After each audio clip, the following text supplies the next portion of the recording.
வணக்கம்,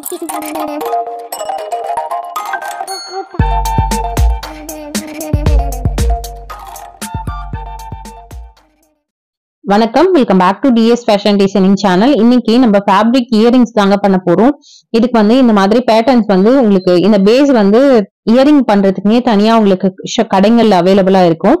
சப்போஸ் உங்ககிட்ட இது இல்லைன்னா நீங்க இந்த கார்போர்ட் அட்டை இருக்கும் இல்லையா, அதுல கூட உங்களுக்கு என்ன ஷேப் தேவையோ அதை கட் பண்ணி எடுத்துட்டு இதே மாதிரி அது மேலேயும் ஃபேப்ரிக் க்ளூ அப்ளை பண்ணிட்டு அது மேல நம்ம எந்த கிளாத்ல இயரிங்ஸ் பண்ண போறோமோ அதை ஒட்டிட்டு சுத்தி குட்டி குட்டியா கட் பண்ணி விட்டுக்கோங்க.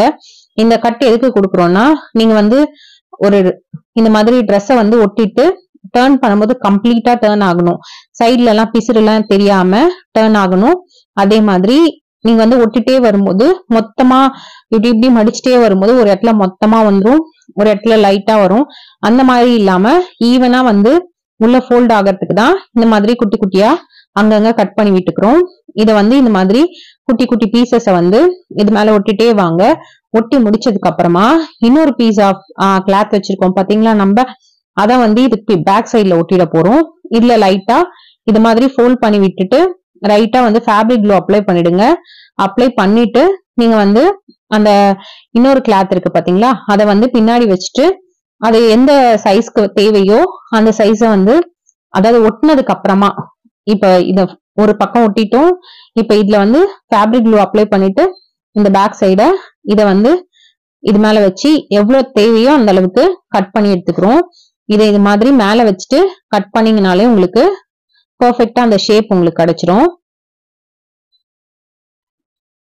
இந்த மாதிரி மல்டி கலர் இல்லைன்னா ஏதாவது டிசைன் இருக்க கிளாத்ல நம்ம ஸ்டோன் ஒர்க் எல்லாம் பண்ண முடியாது. இந்த மாதிரி பிளைனா பண்ணீங்கன்னா தான் நல்லா இருக்கும். ஆல்ரெடியே இதுல டிசைன் இருக்கிறதுனால அது மேல ஸ்டோன் ஒர்க் எல்லாம் பண்ணீங்கன்னா அது அந்த அளவுக்கு நல்லா தெரியாது. நீங்க பிளைன் கிளாத் யூஸ் பண்ணும்போது ஸ்டோன் ஒர்க் எல்லாம் பண்ணீங்கன்னா நல்லா தெரியும். இதுல இந்த மாதிரி சிம்பிளான இயரிங்ஸ் தான் மேக் பண்ண முடியும். இப்ப ஃபுல்லா இதை ஒட்டியாச்சு. ஃபேப்ரிக் க்ளூ யூஸ் பண்ணி இதை கொஞ்ச நேரம் காய விட்டுறலாம். காஞ்சதுக்கு அப்புறமா இந்த மாதிரி கம்மலுக்கு போடுற வளையம் இருக்கும் இல்லையா, அதை எடுத்துட்டு அது மேல இந்த மேல மாட்டோம் இல்லையா அந்த ஹூக்கு, அதை அதுக்குள்ள இன்சர்ட் பண்ணிக்கலாம். ஃபர்ஸ்ட் இந்த வளையத்தை நம்ம ரெடி பண்ணி வச்சிருக்க அந்த இதுல விட்டு எடுத்துக்கலாம். உங்களுக்கு அந்த வளையம் ஓபன் பண்ண வரலன்னா அதுக்குள்ள லைட்டா சிசரை வச்சு சிசரை லைட்டா ஓபன் பண்ணீங்கன்னா அது ஓபன் ஆயிடும். அதுக்கப்புறமா இந்த மாதிரி இன்சர்ட் பண்ணிக்கோங்க. பண்ணிட்டு அந்த மேல இருக்க ஹூக்கையும் அதுல இன்சர்ட் பண்ணி இந்த மாதிரி டைட் பண்ணிடுங்க.